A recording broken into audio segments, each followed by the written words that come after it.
Film की शुरुआत होती है एक इंडस्ट्री की मालकिन को दिखाते हुए जिसका नाम विक्टोरिया है। उसकी इंडस्ट्री में हाई टेक्नोलॉजी चीजें बनाई जाती थी। वो आज यहाँ खुद काम कर रही थी जो पिछले काफी अरसे से एक चीज की खोज कर रही थी। तब उसका साइंटिस्ट कहता है कि वो चीज हमें यहाँ भी नहीं मिलेगी। उनके सामने एक काफी बड़ी चीज को तोड़ा जाता है जिसके अंदर से हमें बीटल की शक्ल में बनी एक डिवाइस नजर आती है जिसका नाम बीटल स्कैरिप होता है, जो कि असल में एक एलियन टेक्नोलॉजी है। बीटल यानी कि एक कीड़े की शक्ल। अब हम एयरपोर्ट पर एक लड़के जेमी को देखते हैं जो कि लॉ की पढ़ाई करके वापस आ रहा था। एयरपोर्ट पर उसकी पूरी फैमिली थी जो उसका इंतजार कर रही थी और जेमी इन सब से मिलता है। अंकल उसके साइंटिस्ट थे जो गाड़ी में बैठकर इन सब का इंतजार कर रही थी। जिसके बाद ये पूरी फैमिली पास के होटल में जाती है। यहाँ जेमी की बहन बताती है कि हमारे हालात बहुत खराब है, जिसमें हमारा घर भी बिकने वाला है। बिजनेस में डैड को काफी नुकसान हुआ है। ये सुनकर जेमी काफी परेशान हो गया। कहता है कि ये बात मुझे पहले बता देनी चाहिए थी, मैं तब वापिस आ जाता। जिस पर उसकी मॉम कहने लगी कि बेटा हम चाहते थे कि हमारी फैमिली में से कोई पढ़ा लिखा हो, इसलिए हमने तुम्हें लॉ पढ़ाने के लिए भेजा। अब तुम आ गई हो पढ़ाई करके तो सब ठीक हो जाएगा। जिसके बाद ये फैमिली घर वापस आ गई। वो कहता है कि मैं बहुत जल्द अच्छा सा काम करके इतने पैसे कमाऊंगा कि अपनी फैमिली को अमीर इलाके में ले जाऊंगा। फिर अगले ही दिन हम जेमी को काफी आलीशान घर के सामने देखते हैं जहाँ उसकी बहन कहती है आ जाओ जेमी सफाई करो आकर। दरअसल वो दोनों यहाँ पर जॉब कर रही थी और फिलहाल उनके पास करने का यही काम था। इतने ही देर में यहाँ विक्टोरिया आ गई अपने गार्ड के साथ, क्योंकि ये उसी का घर था। अब जब विक्टोरिया आगे बढ़ी तो हम उसकी भतीजी को देखते हैं जिसका नाम जेना था। वो उस पर बहुत ज्यादा गुस्सा करती है। जेना उसे एक वीडियो दिखाती है जिसमें विक्टोरिया ने एक हाईटेक डिवाइस बनाई थी। उस डिवाइस को जब किसी इंसान में लगाया जाता है तो वो इंसान बहुत ताकतवर सोल्जर बन जाता है। इतना ताकतवर कि वो सोल्जर अकेला ही पूरी आर्मी पर भारी पड़ सकता है और एक हथियार की तरह काम कर सकता है। जेना बताती है कि इस प्रोजेक्ट की वजह से मैं भड़की हुई हूँ क्योंकि इस पर तुम्हारा काम काफी आगे बढ़ चुका है। हालांकि हमने सालों पहले ये प्रोजेक्ट बंद कर दिया था और इसे रोकने का फैसला मेरे डैड का था, क्योंकि इस डिवाइस की मदद से इंसान हथियार जैसा बन जाएगा, दुनिया को तबाह कर देगा। मेरे डैड तबाहकुन इंसान बनाना नहीं चाहते थे, तो फिर आप दोबारा क्यों इस टेक्नोलॉजी को इस्तेमाल में ला रही है। इस पर विक्टोरिया भी गुस्सा हो जाती है। कहती है कि तुम्हारे डैड की बात मैंने इस कंपनी को चलाया, तुम्हारा इस कंपनी में बस हिस्सा ही है, इसे कैसे चलाना है ये मेरा काम है, मैं ही बेहतर जानती हूँ। मैं नहीं चाहती कि तुम या तुम्हारी माँ मेरी इस काम में दखल दो। तभी यहाँ जेमी आ गया जो उनकी बहस में बोल पड़ता है। अब ये चीज विक्टोरिया को पसंद नहीं आती कि एक नौकर हमारी बात में घुस आया, इसीलिए वो जेमी और उसकी बहन को नौकरी से निकाल देती है। वो दोनों बहन भाई घर से बाहर आकर जब गाड़ी का इंतजार करने लगे तो उनके पास जेना आती है। वो जेमी को कहती है कि माफ करना, मेरी वजह से तुम्हारी नौकरी चली गई, कल ऑफिस आओ, मैं तुम्हें कोई छोटी मोटी नौकरी दिलवा दूंगी। जो कहकर वो यहाँ से चली गई। रात के वक्त जेमी अपने डैड से बातें करता है और उन्हें बताने लगा कि मैं आपके बिजनेस में होने वाले नुकसान की वजह से बहुत परेशान हूँ। इस पर उसके डैड कहते हैं कोई बात नहीं बेटा, ऐसा तो होता रहता है, सबसे जरूरी होता है अपनों का साथ। तुम वापिस आ गई हो तो इस चीज की हमें बहुत खुशी है। ये सुनकर जेमी को तसल्ली हुई और वो भी खुश हो जाता है। अगले ही दिन वो अच्छे से तैयार होकर उनकी इंडस्ट्री में पहुंचा और जब उसने जेना के बारे में पूछा तो उसे कहा जाता है कि इंतजार करे। ऊपर साइंटिस्ट जब किसी काम से जा रहा था तो जेना चुपके से उसका कार्ड चुराकर उसकी लैब में आ जाती है जहाँ उसे बीटल स्कैरिप मिल जाता है। साइंटिस्ट दरअसल बीटल स्कैरिप का जो कोर है यानी मेन हिस्सा उसे निकाल कर सूट में डालने वाला था ताकि इसकी सारी ताकतें सूट में चली जाएं। तब जेना उस स्कैरिप को एक बॉक्स में डालकर चुपके से लैब से बाहर निकल जाती है और जब वो नीचे आई तो जेमी उसके पास आ जाता है। जेना उसे कहती है अभी मैं जल्दी में हूँ, बाद में मिलते हैं हम। अब तभी यहाँ सिक्योरिटी अलार्म बज जाता है। जेना वो बॉक्स जिसमें बीटल स्कैरिप था वो जेमी को देते हुए कहती है कि इसे अपने पास रखो, तुमने इसे खोलना नहीं और अपनी जान से भी ज्यादा हिफाजत करनी है। जो कहकर वो जेमी को यहाँ से भेज देती है और खुद गार्ड के साथ आगे बढ़ गई। घर आकर जेमी अपने घर वालों को सब बताता है जो उसके साथ हुआ और उन्हें वो बॉक्स दिखाता है जिस पर उसकी फैमिली काफी कंफ्यूज थी और वो जेमी को बॉक्स को खोलने का कहती है। उनकी बात मानकर जेमी ने बॉक्स भी खोल दिया जिसके अंदर से उन्हें बीटल स्कैरिप मिलता है जिसे जेमी बड़े गौर से देखने लगा। जब उसने हाथ में लिया तो स्कैरिप चमकने लगा और अचानक ही ऑन होकर जेमी के मुंह पर चिपक जाता है, जो देखकर सारे घर वाले काफी डर गए। जिसके साथ जेमी का जिस्म अचानक से खौफनाक तरीके से बदलने लगा। उसके जिस्म पर सूर चढ़ना शुरू हो जाता है और अब वो बन जाता है ब्लू बीटल, जो इस मूवी का नाम भी है। और अब पूरी तरह सूट जेमी को कवर कर लेता है जिसके फौरन बाद सूट के अंदर से उसके असिस्टेंट की आवाज आने लगती है जो दरअसल एक टेक्नोलॉजी है। वो कहती है कि जेमी ब्लू बीटल बनने के लिए मैंने ही तुम्हें चुना है और अब तुम तैयार हो जाओ मेरी ताकतें देखने के लिए। जो कहकर जोर से जेमी को उड़ाकर वो आसमान पर ले जाती है। फिर एकदम से वापस जमीन पर ले आई जहाँ जेमी यानी ब्लू बीटल के सामने एक बस आ रही थी। यह असिस्टेंट ने इस सूट की ताकतों को और बढ़ा दिया। वो अपनी फुल ताकत से एक्टिवेट हुआ, जिससे टकराने की वजह से बस के 2 टुकड़े हो जाते हैं। यह असिस्टेंट जेमी को समझाती है कि ब्लू बीटल सूट को कैसे इस्तेमाल करना है। जो सब बताने के बाद वो उसे घर ले आई। तब तक जेमी के जिस्म से वो सूट गायब हो चुका था। उसके जिस्म पर अब कोई कपड़े नहीं थे और क्योंकि इस सब में वो काफी थक गया था, इसीलिए वहीं बेहोश हो जाता है। काफी घंटों के बाद जब उसे होश आई तो वो बिल्कुल ठीक था। उसे अपने पीछे जब अजीब सा महसूस हुआ तो उसने अपनी कमर चेक की, जहाँ बीटल स्कैरिब उसकी पीठ के साथ चिपक गया था। ये देखकर वो काफी घबरा गया। ये तय है कि मैं इस बारे में जेना से बात करूंगा, जो बोलकर वो घर से निकल गया। थोड़ी देर बाद वो जेना को इंडस्ट्री से बाहर भागता हुआ देखता है, जहाँ उसके पीछे कुछ लोग पड़े हुए थे। जेमी जल्दी से उसे गाड़ी में बिठा लेता है, लेकिन जो लोग पीछे पड़े हुए थे वो उनकी गाड़ी पर गोलियां चलाने लगे। उनसे बचने के लिए जेमी गाड़ी तेज भगाने लगता है और अब ये अपने घर की तरफ जाने लगा। घर आकर दोनों सबसे मिलते हैं। अब जेना जेमी से पूछती है कि स्कैरिब कहाँ है, तो वो उसे अपनी पीठ दिखाते हुए कहता है कि देखो ये यहाँ फिक्स हो गया है, चिपक गया है। ये देखकर जेना काफी हैरान हुई। फिर बताती है कि ये इसलिए चिपका क्योंकि इसकी शक्ल बीटल जैसी जो है, और ये है बीटल स्कैरिब, जिसे पहले मेरे डैड भी इस्तेमाल किया करते थे, लेकिन अचानक वो गायब हो गई और मेरे ख्याल से अब वो नहीं रही। लेकिन जब वो जिंदा थे तो इस टेक्नोलॉजी को उन्होंने बंद कर दिया था, लेकिन मेरी आंट विक्टोरिया ने इस टेक्नोलॉजी को फिर से इस्तेमाल करना शुरू कर दिया, क्योंकि वो जानती है कि बीटल स्कैरिब के कोर में बहुत ताकत है। मेरे डैड इस बात से इत्तेफाक नहीं करते थे। उन्होंने इस बात की मुखालफत की क्योंकि उनका मानना था कि बीटल स्कैरिब खुद उस इंसान को चुनेगा कि कौन ब्लू बीटल बनेगा और उसकी ताकतें इस्तेमाल करने का असली हकदार होगा। और इस बार बीटल ने जेमी को चुना है। जेमी कहता है कि मुझे नहीं चाहिए ये, मुझे इस बीटल स्कैरिब को निकालना है, कोई हल बताओ। जिस पर जीना कहती है कि एक हल है मेरे पास, लेकिन उसके लिए मुझे एक जगह पर जाना है जिस जगह की चाबी मेरी कंपनी में है, लेकिन वहाँ जाना खतरनाक है। जिस पर जेमी के अंकल जो साइंटिस्ट थे बताते हैं कि मैंने एक ऐसी डिवाइस बनाई है जिसकी मदद से मैं एक साथ पूरे बिल्डिंग के सभी सिस्टम को हैक करके अपने कंट्रोल में कर सकता हूँ, जिसके बाद उनकी कंपनी के सभी कैमरा सिस्टम को हैक कर लिया जाता है और वहाँ एक कार्टून चलना शुरू हो जाता है। इस बीच मौका पाकर जेनी अंदर घुसी और कंपनी की एक घड़ी चुरा कर जेमी के साथ वहाँ से बाहर आ जाती है। बाहर विक्टोरिया का गार्ड खड़ा था जो इनको मारने के लिए तेजी से इनकी तरफ आने लगा। उसने जैसे हमला करने के लिए हाथ आगे किया, जेमी उसके हाथ को पकड़ लेता है और अचानक ही उसका सूट एक्टिवेट हो गया और वो फिर से बन गया ब्लू बीटल। इसलिए वो गार्ड को मारकर दूर फेंक देता है। ये देखकर गार्ड भी अपने असली रूप में आ गया। दरअसल उसे भी विक्टोरिया ने एक सूट बना कर दिया था। वो भी एक्टिवेट होकर इसके जिस्म पर चढ़ जाता है। वो फिर से ब्लू बीटल पर हमला कर देता है। एक साथ उसने कई हमले किए जिन सबको ब्लू बीटल ने अपनी ताकतों से रोक दिया। लेकिन एक वक्त ऐसा आता है जब गार्ड ब्लू बीटल पर भारी पड़ने लगा। उसने बीटल को दबोच लिया और बस उसे मारने ही वाला था कि तभी गाड़ी लेकर जेमी के अंकल यहाँ आ गए। उसने जोर से गार्ड के अंदर गाड़ी दे मारी, जिससे वो काफी दूर जाके गिरा। अब ये मौका देखकर तीनों जल्दी से गाड़ी में बैठे और यहाँ से निकल गए। जीना उन्हें कहती है कि अब हमें शहर से बाहर जाना है। शहर से बाहर आते ही ये जीना के डैड के दूसरे घर पर गए, जहाँ जमीन पर एक काफी बड़ा बीटल बना हुआ था। उसे देखकर जीना हाथ में बनी हुई घड़ी के जरिए उस बीटल के नीचे बनी खुफिया रास्ते को खोल लेती है और ये तीनों नीचे आ जाते हैं। यहाँ आकर पता चला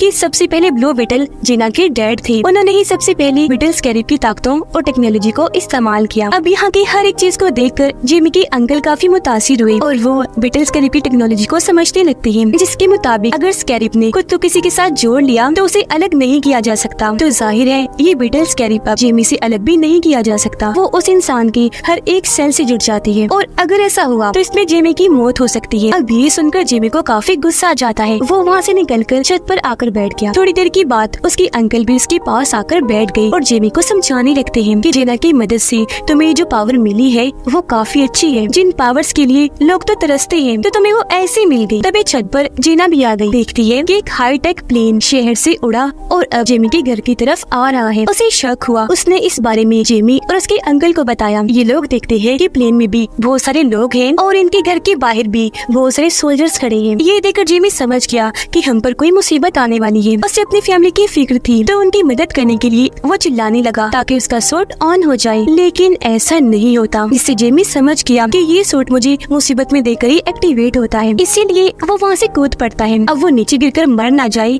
इसलिए ब्लू बीटल हवा में आते ही एक्टिवेट हो गया और अब ब्लू बीटल बनते ही वो वहाँ से आगे बढ़ जाता है। हाईटेक प्लेन में विक्टोरिया और उसका गार्ड थी। नीचे सोल्जर्स जेमी के घर में घुसकर सबको बाहर निकाल रहे थे, लेकिन तभी जेमी इन्हीं ब्लू बीटल उड़ता हुआ वहाँ आया और अपने मुक्कों से मारता हुआ सब सोल्जर्स को उड़ा देता है और अपने घर वालों को यहाँ से भागने का कहता है। अब ब्लू बीटल की असिस्टेंट काफी बड़ी मशीन गन एक्टिवेट करती है और सभी सोल्जर्स को एक साथ उड़ाने का सोचती है। इस पर ब्लू बीटल उसे कहता है कि हम इन्हें जान से नहीं मारते, बस वैसे ही जख्मी कर देते हैं। जो कहकर वो अपनी ताकतवर मशीन को एक्टिवेट करके सबको मार मार के बेहोश कर देता है। ऊपर से विक्टोरिया का गार्ड ब्लू बीटल पर निशाना लगा के खड़ा हो जाता है ताकि एक ही झटके में वो उड़ जाए। दूसरी साइड पर बीटल भी तैयार था, लेकिन तभी बीटल ने देखा कि मेरी डैड को दौरा पड़ रहा है, इसलिए वो जल्दी से उनके पास आया। इस चीज का फायदा उठाकर गार्ड अपनी टेक्नोलॉजी से ब्लू बीटल को कमजोर करके उसे कैद कर लेता है, जिससे अब वो कुछ भी नहीं कर पा रहा था। ब्लू बीटल के सामने उसके डैड मर रहे थे और फिर पीछे से एक धमाका करके उसके पूरे ही घर को उड़ा दिया जाता है, जिसके बाद गार्ड जेमी को, जो ब्लू बीटल से बाहर आ गया था, प्लेन में उड़ाकर अपने साथ ले जाता है। उनके जाने के बाद पूरी फैमिली यहाँ आई। देखते हैं कि जेमी के डैड अब नहीं रहे, उनकी मौत हो चुकी है। ऐसे अगला दिन आ गया जहाँ उसके डैड के मरने और जेमी के जाने से सारे काफी परेशान थे। दादी सबको इकट्ठा करती है, कहती है कि कैसे भी करके हमें जेमी को बचाना है, किसी सूरत उसे नहीं खोना। इस पर जीना जवाब देती है कि इस मिशन में मैं भी आपका पूरा साथ दूंगी। जो कहने के बाद जीना उन्हें अपने डैड की एक और जगह पर लेकर गई, जहाँ उसके डैड ने एक बीटल प्लेन भी बनाया हुआ था, जिसके अंदर बैठकर ये लोग यहाँ से निकल जाते हैं। प्लेन में जीना उन सबको अपने डैड के बनाए हाईटेक हथियार देती है, जिसमें जेमी की दादी एक मशीन गन लेती है। फिर ये लोग विक्टोरिया के आइलैंड पर बने उसके किले को देखते हैं और दादी प्लान बनाती है कि हम उन दुश्मनों का पहले ध्यान भटकाएंगे और अगर उन्हें मारना हुआ तो मारेंगे, फिर अंदर जाकर जेमी को बचा लेंगे। उधर विक्टोरिया ने जेमी को उल्टा लटकाया हुआ था, क्योंकि वो उसकी बीटल टेक्नोलॉजी को निकाल कर अपने गार्ड में डालने वाली थी। यहाँ जेमी साइंटिस्ट से मदद मांगता है, इस पर वो जवाब देता है कि सॉरी, मैं तुम्हारी कोई मदद नहीं कर सकता। साइंटिस्ट बताता है कि इस चीज में जेमी मारा जा सकता है, इस पर वो जवाब देती है कि मुझे इससे कोई फर्क भी नहीं पड़ता। अब इतने ही देर में बाहर बीटल प्लेन से किले पर हमला कर दिया जाता है। तभी जेमी की अंकल उसे नीचे उतारकर दोबारा से शुरू कर देती है, जिससे अब वो इतना ताकत से उन पर हमला करता है कि ऊपर चढ़ने लगा। उसके पैर निकल आए थे, जिसके नीचे वो सब गार्ड को कुचलता गया और बाद में गैस छोड़कर सबको बेहोश कर देता है। अब ये लोग अंदर आ गए, जहाँ जेना लैब का रास्ता ढूंढकर उसी तरफ बढ़ने लगे। इनके सामने बहुत बड़ी कोर जैसी मशीन आ जाती है और ये वही मशीन है जिसके जरिए ब्लू बीटल की ताकतें टेक्नोलॉजी को निकाल कर गार्ड के अंदर भेजा जा रहा था। प्रोसेस शुरू हो गया, जिससे ताकतें जाने की वजह से जेमी तड़पने लगा और वो अपने ही दिमाग में कुछ सोचते हुए एक अलग ही दुनिया में चला जाता है, जहाँ उसे अपने डैड नजर आई। जब जेमी उन्हें देखता है तो काफी जज्बाती हो गया, लेकिन जेना और जेमी की बहन उस पूरे कोर पर बॉम्ब्स लगा देती है जहाँ ये ट्रांसफर का काम हो रहा था। अब ये ताकतें जाने का असर जेमी और उसके डैड दोनों महसूस कर रहे थे। उसके डैड कहते हैं, बेटा तुम्हारा दुनिया में अभी भी काम बाकी है, असली दुनिया में तुम्हें सबको बचाना है। मेरा काम यही तक था, इसलिए मैं तुमसे दूर हो गया और अब बेटा मैं तुम्हें आगे बढ़ते हुए देखना चाहता हूँ। ये कहकर वो उसे ब्लू बीटल वाला सूट दिखाती है और कहने लगे, बेटा तुम इसकी ताकतें इस्तेमाल करना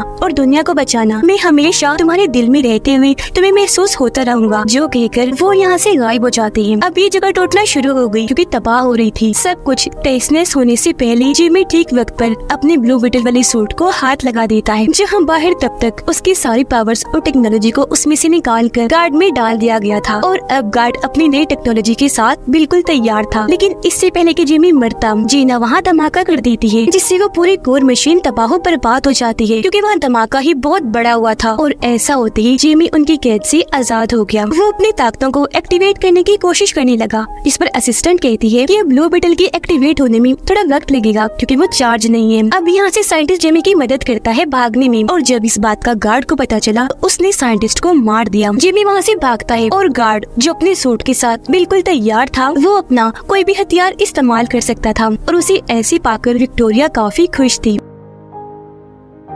जिमी भाग रहा था और क्योंकि उसके सूट में अभी एनर्जी कम थी, इसलिए बहुत सारे गार्ड्स उसे मारने के लिए आते हैं। तब ठीक मौके पर यहाँ दादी मशीन गन लेकर आ जाती है और सब गार्ड्स को उड़ाकर जेमी को बचा लेती है। ये दोबारा से भागने लगे और जो भी रास्ते में आ रहा था, दादी मशीन गन से सबको मारती जा रही थी। उधर जीना को विक्टोरिया ने पकड़ लिया था और वो उसे अपने साथ ले गई। जेमी की बहन शील्ड और पंचेस इन्हीं मुक्कों वाली टेक्नोलॉजी को इस्तेमाल करके गार्ड से लड़ रही होती है और अब जेमी पर ब्लू बीटल सूट भी एक्टिवेट हो जाता है क्योंकि वो भी अब चार्ज हो चुका था। इसीलिए वो सभी गार्ड से भिड़ जाता है और उन पर हमला करके काफी बुरा मारता है। लेकिन तभी यहाँ गार्ड अपना सूट पहने आया और ब्लू बीटल पर हमला कर देता है। वो उसे उड़ाकर हवा में ले गया और अभी दोनों वहाँ एक दूसरे को मारने लगे। पहले तो दोनों ही एक दूसरे पर भारी पड़ रहे थे, लेकिन फिर गार्ड ब्लू बीटल को बहुत मारता है, जिसके बाद दोनों लड़ती लड़ती फिर से किले में आ गई और यहाँ एक दूसरे को जबरदस्त टक्कर दे रहे थे। अब यहाँ जेमी के अंकल गार्ड के सर पर वार करते हैं, जिससे वो जवाब में उसके अंकल के पास धमाका करता है और वो काफी जख्मी हो गई। ये देखकर ब्लू बीटल को काफी गुस्सा आया और अब वो अपनी पूरी पावर्स का इस्तेमाल करके गार्ड पर हमला कर देता है और उसके अंदर से तेज रोशनियां निकलने लगी। उधर विक्टोरिया जीना को बताती है कि मैंने ब्लू बीटल के कोड को अपने मोबाइल में डाउनलोड कर लिया है, जिसकी मदद से अब मैं लाखों की तादाद में सूट बनाऊंगी